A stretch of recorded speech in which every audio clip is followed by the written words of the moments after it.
Olá, sejam bem-vindos ao programa Zeila Atual de Você.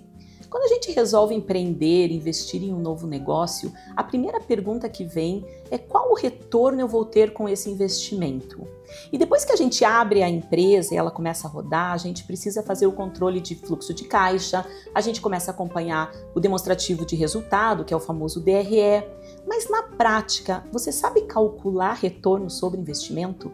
Você sabe quais são os componentes do fluxo de caixa? Quais as principais linhas da demonstração de resultado? Bom, para este bate-papo numérico, eu chamei uma pessoa muito especial. Ele é mestre em administração de empresas pela USP, com especialização em Harvard.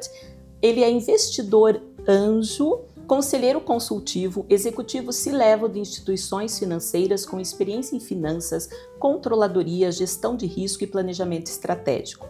Marlos Francisco de Souza Araújo. Marlos, um prazer receber você aqui. Eu quero agradecer muito você ter disponibilizado seu tempo para contribuir um pouco aqui com a gente, né? Passar um pouco do seu conhecimento. Seja muito bem-vindo. Obrigado, Zeila. Obrigado pelo convite, é sempre um prazer. E eu acho que assim é super importante poder compartilhar aqui com a turma, né? Com o pessoal, tudo que for de interesse, que você quiser saber, puder explorar aqui os assuntos, né, sobre investimento, finanças, que às vezes parece um bicho-papão, mas é tranquilo. Nada melhor que números para a gente saber como é que está a situação das nossas empresas. É o mais importante, né? Mas por incrível que pareça, toda vez que falamos de número, a maioria das pessoas se assusta e prefere recuar. Então, vamos começar, né? Vamos. Como que se calcula retorno de investimento? De uma forma simples e prática para quem está em casa entender como faz isso. E as pessoas vão perceber que é simples mesmo. O retorno de investimento, acho que como qualquer aplicação financeira, a gente deve olhar quanto a gente, no final de um determinado período, pode ser um mês, um ano, o período que for, a gente conseguiu gerar de recurso adicional àquele investimento que a gente tinha. Então, pensando uma aplicação simples, né? Se eu fosse colocar o dinheiro na poupança, por exemplo, eu coloquei R$1.000. Se no final de um ano eu tenho 1.100, meu retorno foi R$100. R$100 sobre 1.000, 10%. No negócio é mais ou menos a mesma coisa. A gente vai olhar quanto a gente colocou de dinheiro. Então, por exemplo, eu fui abrir um negócio. Quanto eu gastei? R$50 mil, R$100 mil. Quanto no final de um ano, de um mês, eu tive a mais? Eu gerei R$10 mil a mais. R$10 mil a mais sobre 100 mil, 10%. A grosso modo, sempre vai ser o mesmo princípio. É sempre você entender quanto a mais você conseguiu no final de determinado período daquilo que você colocou, e esse valor dividido pelo que você colocou é o percentual do teu retorno. Isso. E como que a gente faz isso no início de um negócio? Porque aí eu ainda não tenho o resultado feito, então claro, eu tenho que fazer projeção. Então, e é nesse momento, né, quando você vai decidir pelo investimento, principalmente abrir uma empresa, você começa a fazer os cálculos e nem sempre a gente tem todos os números, a gente faz estimativas. Comenta um pouquinho como que é esse trabalho, essa análise que é feita. Acho que a primeira coisa, quando a gente vai abrir qualquer negócio, é observar se, primeiro, eu tenho demanda para o meu produto. O que eu estou oferecendo? Aqui no seu caso, chocolates, por exemplo. Putz, todo mundo gosta de chocolate, todo mundo gosta de café, todo mundo gosta de sorvete, ótimo. Então eu tenho demanda por produto. Como é que eu consigo saber quanto eu vou vender? Eu posso olhar lojas similares, eu posso olhar, por exemplo, se eu tenho a quantidade de pessoas, né, na região, que passa na região, e fazer uma estimativa, né? 5% pode consumir o meu produto, 10%, alguma coisa desse tipo. E a partir daí você conseguir ter uma ideia, é o seguinte, bom, quanto é que eu vou vender? Então esse é o primeiro passo. Qual que é a receita de Qual que é a venda? receita que eu vou conseguir gerar com esse produto?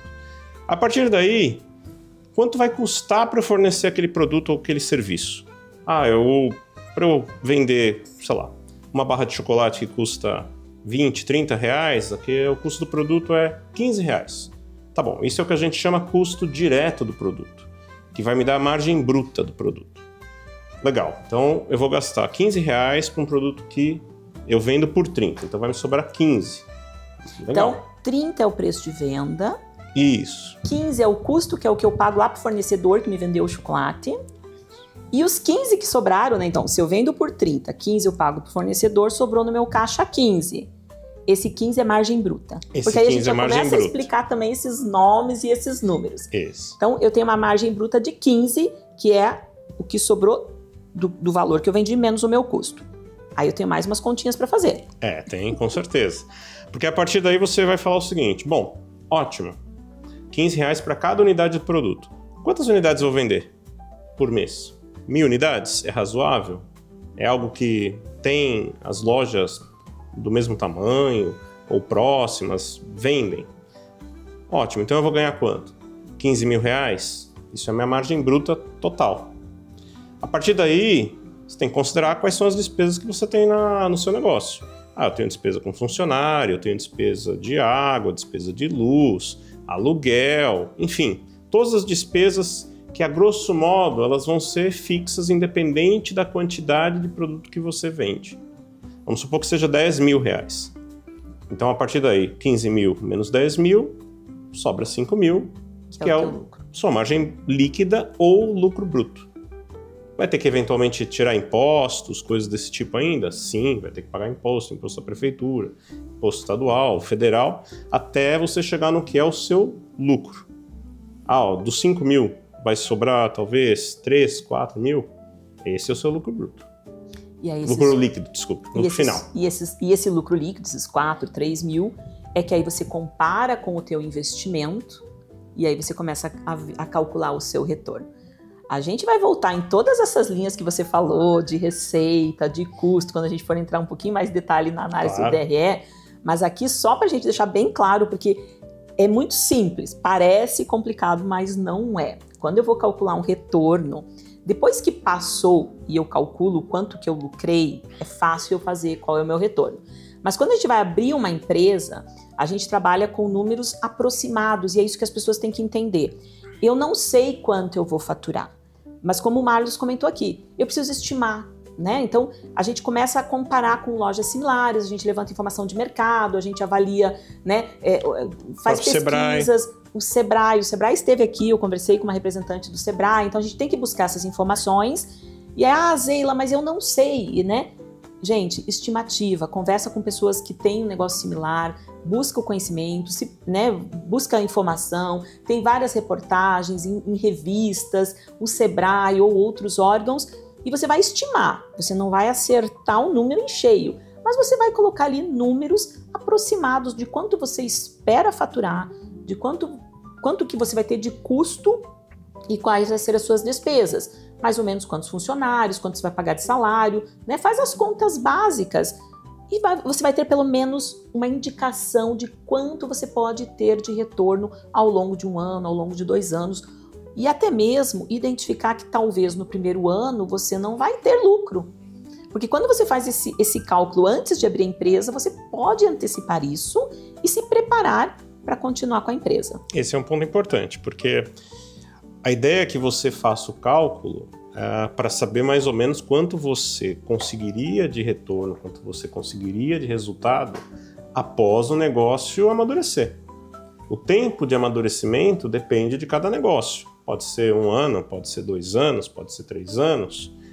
Mas, de qualquer forma, durante esse período de 2 a 3 anos, é um período que provavelmente ou você vai ter um resultado eventualmente negativo, que significa que você não está tendo lucro, né? Você está pagando mais do que você está ganhando, ou você não tem ainda esse resultado positivo, talvez, que você espere. Mas o importante é que você faça a projeção e tenha essa estimativa até para você verificar, eu estou indo melhor ou eu estou indo pior do que eu gostaria. Outro ponto importante que vale a pena considerar e que muitas vezes o empresário que está começando o negócio não coloca, é colocar o valor do seu próprio trabalho. Até para poder se comparar com uma aplicação de fato. Então não adianta eu falar o seguinte, legal, no final do mês eu tirei R$5.000. Tá bom, mas eu fiquei todos os meus dias na empresa me dedicando e R$5.000 pagou o seu trabalho? Porque se eu quiser eventualmente abrir um outro unidade, eu vou ter que provavelmente colocar alguém para cuidar daquela loja. E eu vou ter que pagar essa pessoa. Se eu tiver que pagar essa pessoa, então meu resultado não foi, na verdade, R$5.000. Eu teria que tirar desses 5 mil quanto custou para pagar essa pessoa. É super importante você ter comentado isso, porque quando a gente fala de uma loja, de um comércio, você tem o funcionário, você tem o custo do produto, né? Mas e quando você abre uma empresa de serviço, né? O custo é o meu tempo, é o meu trabalho, e eu tenho que então entender quanto que eu quero retirar todo mês como Prolabore, e isso faz parte da minha despesa, isso faz parte daquela conta, né, para dizer, olha, o que eu faturo, menos as despesas e o custo do negócio funcionando, eu tenho que embutir ali o valor que eu quero retirar, porque isso também faz parte do negócio. Então, né, ótimo. Bom, abrimos um negócio e vamos começar a fazer controle de fluxo de caixa, né, e acompanhar o resultado, até para ver se aquelas estimativas, aí sim, pessoal, né, começou a empresa, terminou o primeiro mês, você vai falar, poxa vida, faturei 100 mil. Quanto que eu tinha colocado lá na minha estimativa para calcular meu retorno? Quanto que eu considerei que eu iria faturar no primeiro mês? Era mais? Era menos? E aí você vai ajustando os teus números para não ter surpresas depois de 1 ano, 2 anos, e aí muita gente acaba se frustrando. Como é que eu faço? Vamos falar um pouquinho de fluxo de caixa. Todo mundo fala, tem que controlar fluxo de caixa. Acho que a primeira... O que é controlar fluxo de caixa? Acho que a primeira frase, né, que o pessoal de mercado fala é mais ou menos o seguinte. Vendas é ego, lucro é conceito e caixa é rei. Caixa é rei, então, caixa manda. Então, no final do dia, o que manda é quanto você tem em caixa. E quanto você vai ter de caixa. Você gerar resultado não significa a mesma coisa que gerar caixa. Essa é a primeira coisa importante que todo mundo precisa ter muito claro. Eu posso gerar resultado, mas eventualmente eu posso estar consumindo caixa. Eu posso estar... E esse consumir caixa pode não ser um negócio ruim, mas significa que nós, enquanto empresários, enquanto empreendedores, a gente precisa ter fôlego para esse período. E o que diferencia um do outro? Vou pegar um exemplo simples. Se eu vendo minha mercadoria a prazo, vendo...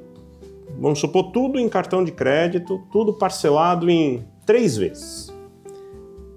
No primeiro momento não vai entrar nada de caixa. 0.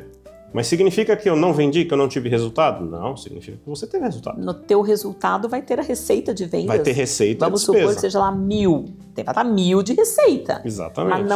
Mas não entrou dinheiro nenhum. Essa é a diferença de caixa e resultado. Isso. E por isso que caixa no final... É rei porque é ele que vai falar o seguinte, eu tenho fôlego ou não para manter o negócio? Então assim, vamos pegar, continuando o exemplo, vendi em 3 vezes no cartão de crédito todas as minhas vendas. Isso significa que eu vou receber ao longo de 90 dias, 30, 60, 90. A mercadoria que você comprou, em quanto tempo você vai pagar para o seu fornecedor? Se você tiver que pagar à vista, significa que você pagou antes para receber em 30, 60 e 90. Você tem que ter o recurso para pagar. Você tem esse caixa para pagar? Se você não tiver esse caixa para pagar, você está numa situação muito complicada, porque aí ou você vai ter que recorrer a um empréstimo. E aí entra juros. E aí entra juros. Ou você vai entrar numa situação difícil da própria empresa. Você não vai conseguir, eventualmente, pagar de novo seus fornecedores. Por isso que o ideal que a gente comenta é que você consiga ter, primeiro, uma venda com prazo menor do que o prazo de pagamento. O que significa isso? Eu vendo para o meu cliente, vamos supor, em até 90 dias, só que eu consigo no meu fornecedor um prazo de 120 dias. O que isso significa? Que você sempre vai estar recebendo dinheiro antes de desembolsar. Agora, isso é fácil conseguir? Não, isso não é fácil conseguir. Só que, se você não conseguir, o que significa? Que toda vez que você aumentar as vendas, você vai precisar prever que você vai precisar de um caixa para financiar essas vendas.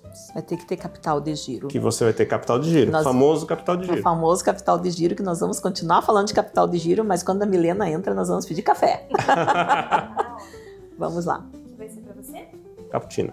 Certo. Com acompanhamento de... Lá já tinha. Para vocês? Eu vou acompanhá-lo.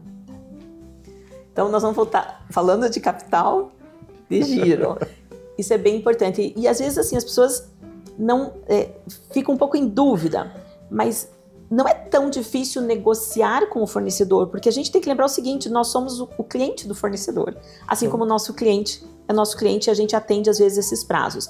Se a pessoa não consegue receber do cliente e pagar para o fornecedor depois, ela precisa ter o recurso para comprar o estoque ou o insumo para atender o cliente.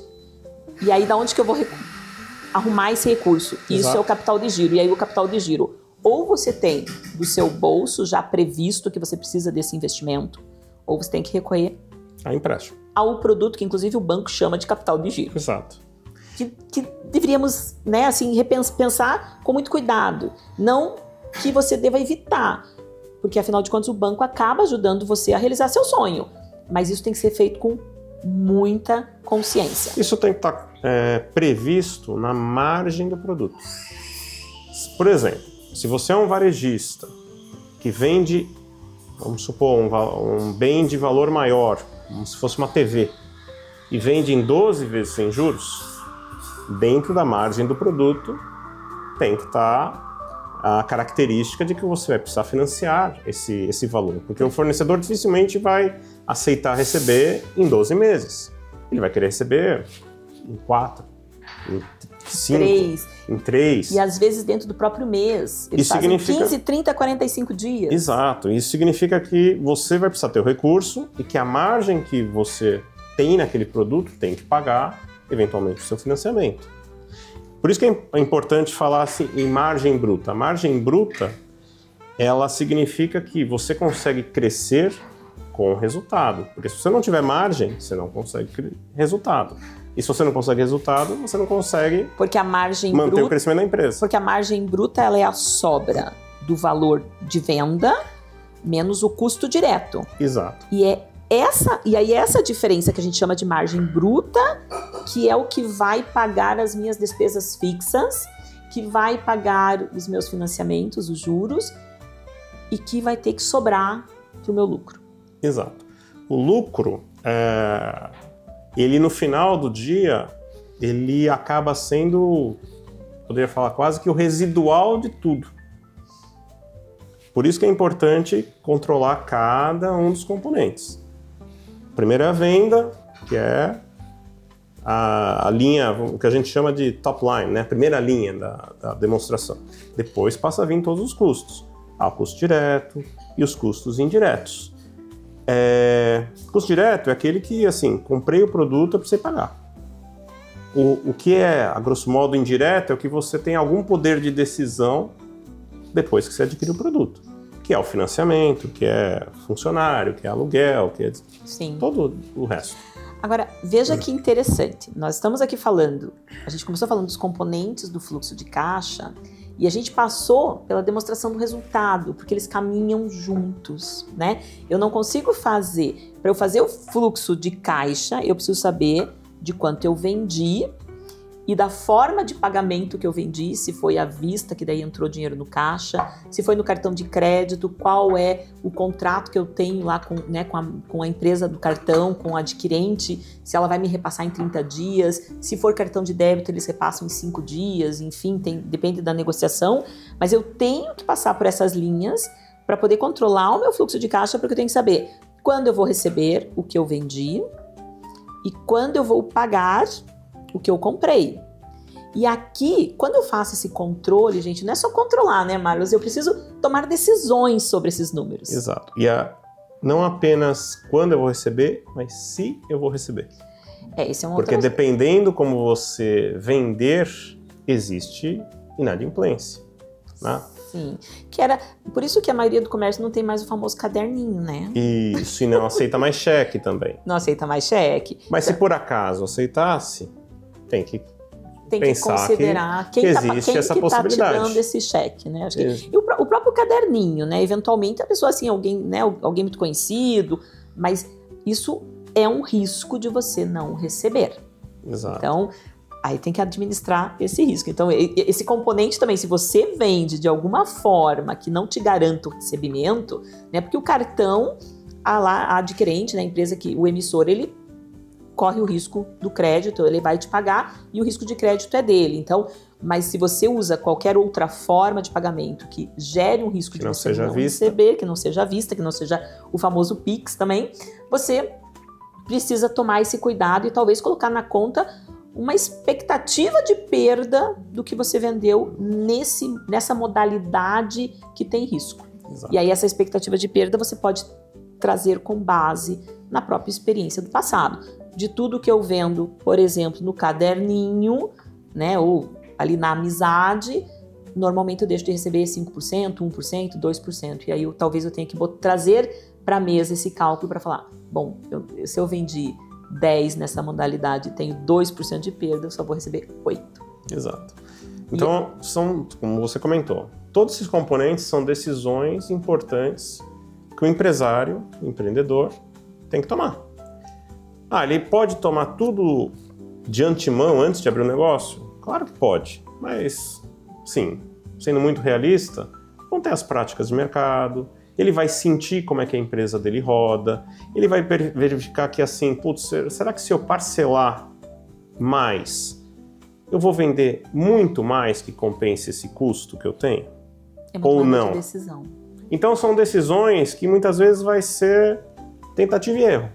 Putz, tentei, funcionou, mantém. Tentei, não funcionou, não tem problema nenhum. Volta atrás. Mas para isso, por isso que é importante o controle do fluxo de caixa, por isso que a gente fala muito, até para você chegar com os fornecedores, revisar prazos. Poxa, eu comentei com o meu fornecedor que eu vou pagar em 30, 60, mas eu estou vendendo 30, 60, 90. De repente chegar para o fornecedor e falar, olha, a gente pode rever o nosso contrato, mas se eu não faço esse controle, se eu não faço essas análises, eu não entendo o porquê na hora de pagar os boletos eu não tenho recurso em caixa, sendo que eu vendi um monte. E eu ouço muito isso. Nossa, eu vendi um monte e não tenho dinheiro para pagar os boletos. Isso. Agora, claro, né? Parece simples, mas também uma das primeiras lições é dinheiro da empresa é uma coisa, dinheiro do empresário é outra. Sem dúvida. Por isso que é importante, dentro da visão do resultado da empresa, ficar claro qual a remuneração do empresário. Ela tem que estar lá. Até para saber o seguinte, tá bom, isso aqui é dinheiro meu enquanto empresário e empreendedor. Isso aqui é dinheiro da empresa e, portanto, tem que ter o caixa para pagar todas as obrigações. Aí vem uma outra questão, que eu trabalhei durante muito tempo com isso, que é as projeções, o orçamento. Eu faço orçamento todo dia? Não. Mas eu olho para ele todo dia? Olha. Tem que olhar. Olha. Isso é importante. Reforça bem isso, que essa parte é bem importante. Eu tenho que fazer o orçamento e aí, eventualmente, você faz um orçamento, às vezes até para o ano, e vai acompanhando para ver como ele vem se comportando. Exato. Isso é importante. Você acompanha. Se tiver algum desvio relevante ou tiver alguma ocorrência importante na vida da empresa, né, qualquer que seja ela. Por exemplo, eu montei um negócio num determinado local e ali, por exemplo, eu moro em São Paulo, então vou exemplificar. Abrir uma estação de metrô. Dependendo do negócio, isso muda radicalmente. Você passa a ter uma demanda totalmente diferente, você vai precisar ter mais funcionários, você vai precisar talvez abrir em outro horário, isso vai requerer que você olhe a sua projeção e fale, bom, é outra coisa. Então, são coisas que o empresário vai ter que sentir no dia a dia se merece uma revisão ou não. E outro ponto importante, né? Que muitas vezes, talvez a gente acaba lendo o jornal, mas não trazendo para a nossa realidade. O que acontece na economia, na decisão do Banco Central de juros, crescimento, coisas desse tipo, impacta o nosso dia a dia, todo dia. Então é muito importante você estar bastante antenado com todas essas ocorrências. Isso vai mudar talvez a sua perspectiva futura. Eu vou ter mais inflação, vou ter menos inflação, a economia vai crescer mais, vai crescer menos. O que vai acontecer? Porque isso deveria nortear a minha decisão de investimento. Investimento, por exemplo, em estoque. A economia vai crescer mais? Então talvez eu devesse ter mais estoque. Porque as pessoas vão comprar mais, as pessoas vão estar melhor empregadas, as pessoas vão ganhar mais. E aí eu preciso me preparar para isso, né? Exato. Então, veja que incrível, né? Nós comentamos aqui de você fazer uma análise do retorno antes de fazer o investimento através de premissas e depois acompanhando o resultado e o fluxo de caixa, ver como isso está se realizando. As principais linhas de resultado, elas são mais ou menos o que compõe o fluxo de caixa. Você tem receita, as despesas, que é o que sai, né? E aí o contas a pagar, que conforme você vai pagando os teus fornecedores, e aí o que você vendeu tem o custo. Então você vai olhando essas linhas do resultado para poder tomar as decisões para o melhor encaminhamento da sua empresa. Então, eu acho que a gente conseguiu cumprir o que a gente estava prevendo conversar, Marlos. A gente precisa já se dirigir para fechar o programa. Eu queria, antes disso, agradecer muito a sua presença, né? Vocês ouviram, ele comentou, ele mora em São Paulo, ele veio de São Paulo para participar do programa. Para mim é uma honra, eu agradeço muito. Coloco à disposição para você fazer um último comentário para os nossos, né, para o nosso público que está em casa e agradecer mais uma vez a sua participação. Bom, obrigado pelo convite. E acho que assim, acho que como último recado, trate os números como seu aliado. A parte de finanças, as demonstrações, os controles, elas ajudam cada um de nós a entender como a realidade se coloca para a gente. E olhar para frente, eu acho que é um exercício permanente de qualquer empreendedor. O olhar para o futuro, ele nos ajuda a melhorar a nossa decisão do hoje, a nossa decisão que a gente tem que tomar no dia a dia. E quanto mais tempo eu conseguir olhar para frente, melhor. E isso acho que fortalece cada um dos negócios, fortalece cada uma das iniciativas de vocês. Obrigado. Não, eu que agradeço, gente. É isso aí. Para ser bem sincera para vocês, a diferença de uma empresa que cresce e se desenvolve daquela que, infelizmente, né, acaba tendo prejuízo, é uma planilha perdida na gaveta. Olhem os números, não tenham medo, entendam, é simples. No final é simples, eu sei que é simples e que todos conseguem. Eu espero vocês na próxima semana com muito carinho, espero que vocês tenham gostado. O programa vai ao ar, né, toda sexta-feira, mas também quem não pode está disponível tanto no canal do YouTube da Rede TV Paraná, quanto o Zeila Atual do Oficial ou pelo Instagram. Um beijo, espero vocês a semana que vem. Tchau!